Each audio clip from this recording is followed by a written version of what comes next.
All right, functions and equations is the lesson. And I know I still haven't changed. Craziness. Okay, so today we're going to take the last two lessons of figuring out patterns and the function tables, and today is our day to graph. Don't get excited. Calm yourselves down. So here we go.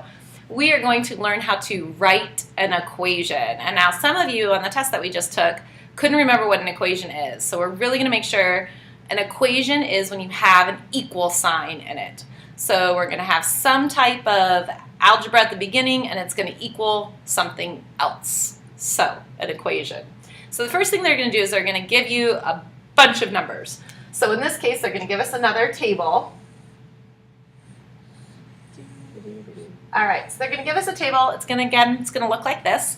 And they're going to say, okay, here's your input. Back to input. Our input is always going to be x, because we always go across the x-axis first before our y. And then we're going to do our output, which is going to be our y. Not why are we doing this, Mrs. Deek? Okay, so we're going to have 1 and 9. We're going to have 2 and 18. 3 and 27, 4 and 36, oh, can I squeeze it in there? And 5 and 45. All right, so I'll give you a second to go ahead and write that in there. Okay, so here's our table. We're good. We can look at this. We got to find the pattern, right? Because normally when we find the pattern, that's the function rule, and we need that for our equation. Again, some of you are awesome at looking at this and figuring out the patterns. I'll give you some caution. If you're good at it, awesome, but guess we are going to get into some really hard algebra pretty soon, and it's not going to just be multiplying or adding. It's going to be 2 steps. So if you can get in the habit of making this next function table, I'd really encourage you to try to do so. So back in lesson 1, right, when we were talking about function tables, and we even did it for the second lesson, I'm going to make my table like this. Again, this is my input. This is always going to be my x. This is my output. And this is always going to be my y. I'm just going to put my numbers into my table. So I've got 1, 9, 2, 18, 3, 27, 4, 36, if I can run out of room, and 5, and 45. Okay, here comes the pattern. Arithmetic, geometric, I don't know, I gotta figure this out. All right, to get from 1 to 9, getting bigger, add, multiply. Add 8. Great. Can I add 8 to 2 to get to 18? Nope, we have to multiply. There's only one number I can multiply by 1 to get 9, and that is 9. But before I write it down, I'm just gonna make sure. 2 times 9 is 18, 3 times 9. Yeah, it looks like that's my pattern. So my pattern is 9, x, or x times 9, however you want to write it. Prove it. Middle section cannot be blank.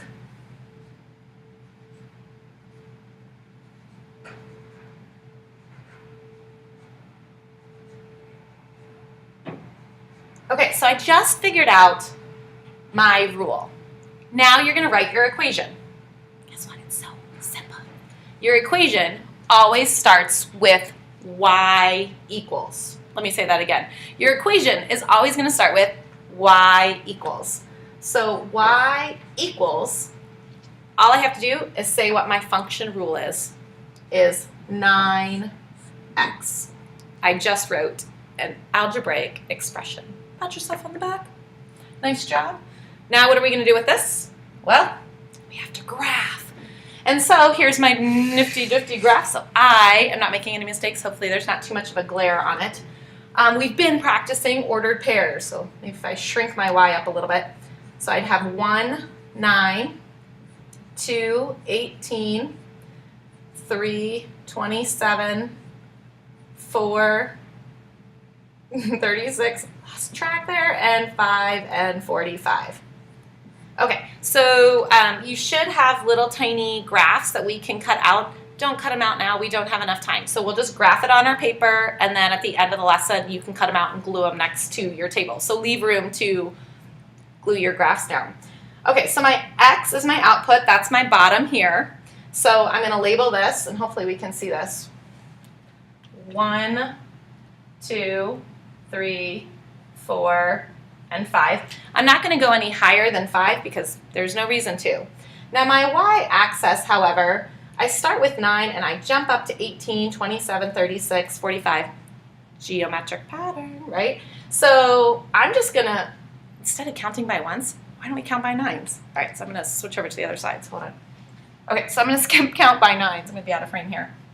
So 9, 18, 27, 36, 45.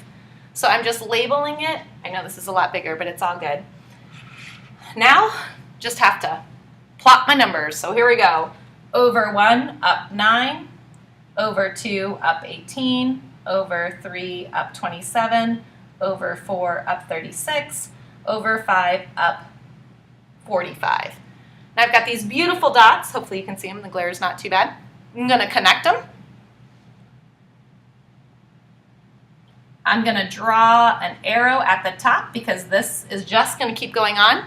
And I'm going to label this my equation. So y equals 9x.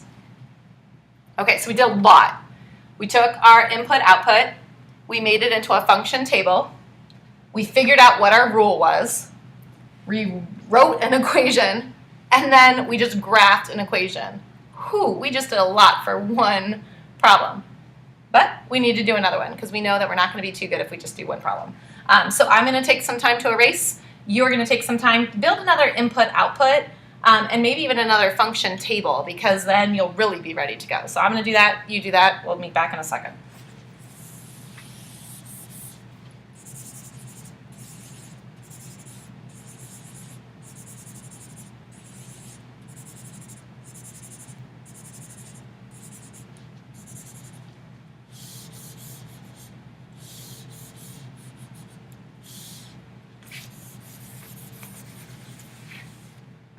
Okay, I can't stand on the side anymore, so I'm going to flip over here.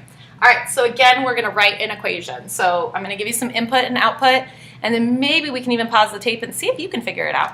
So 1 is 6 and 16, 2 and 32, 3 and 48, 4 and 64, 5 and 80. Right? So hopefully you had enough time to go ahead and build this. Again, I'm just going to put my numbers in.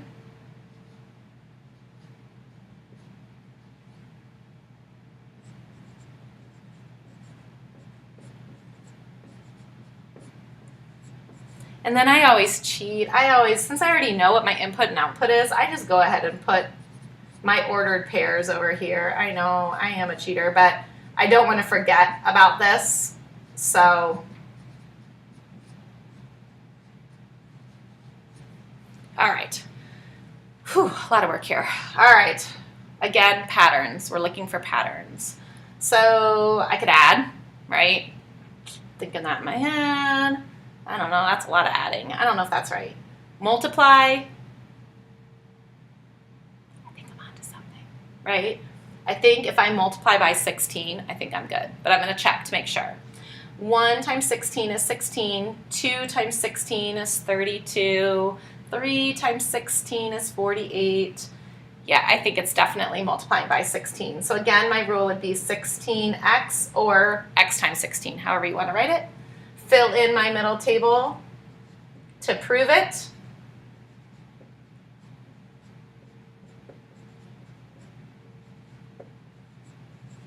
Right?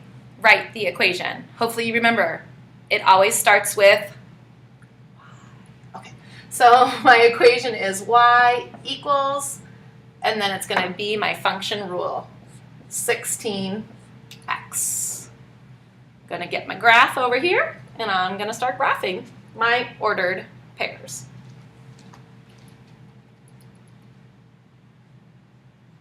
So I'm just labeling my x-axis 1 through 5, and I'm sorry, I should have just made this chart bigger, but hopefully you can kind of see what I'm doing. Again, I don't want to go all the way up to 80. Absolutely not. I know since this is a geometric pattern, it's skip counting basically by 16s, so I'm just going to count by 16s.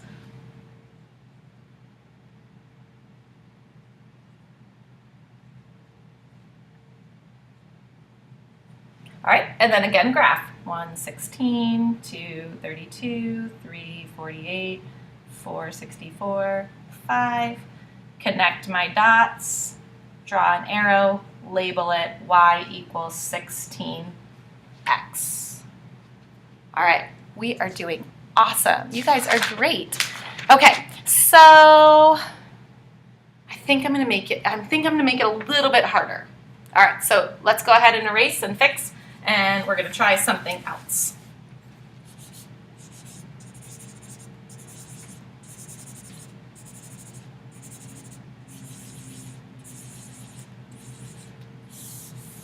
I'm just gonna.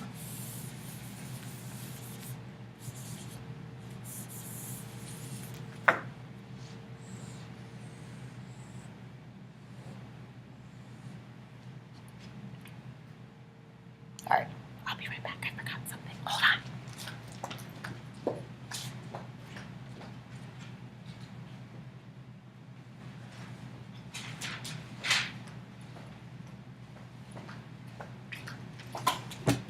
Okay, well, I forgot my math book at the other table. All right, so sometimes, and we're not still on problem number 1, are we? We're on problem number 3. Okay, so problem number 3, what happens if they just tell you, here's an equation, graph y equals 4x. That's all they give you, right? And you're like, oh my gosh, what am I gonna do, Mrs. Deek? I got to figure out this. So this is what you do. We're not going to work harder. We're going to work smarter. So when I want you to graph, and it just tells you to do this, I just want you to go up to number 4. So that would be 1, 2, 3, 4.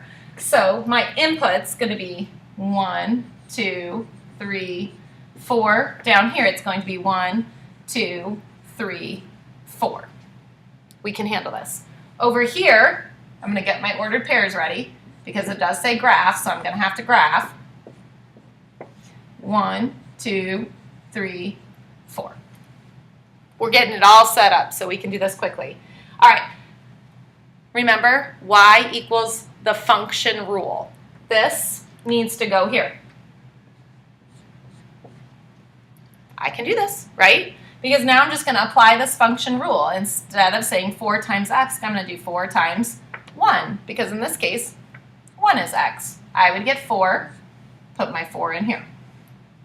4 times, now I'm going to try 2, is 8, put my 8 in. 4 times 3 is 12, put my 12 in here. 4 times 4 is 16, again, put 16 in here. So I've just made a function table. I've taken my equation, and now I'm going to graph it. So I've got my graph, you've got your graph, and so we're going to just write it all down. And then this one, why don't we just count by 4s? It'll be easy, right? Again, you've made your ordered pairs. You're going to put them on here. So 1, 4, 2, 8, 3, 12, 4, 16. Connect the dots. And then take your equation that they gave you and write it on your graph. All right, hopefully I have simplified graphing equations for you as much as I possibly can. Remember, think hard, work hard.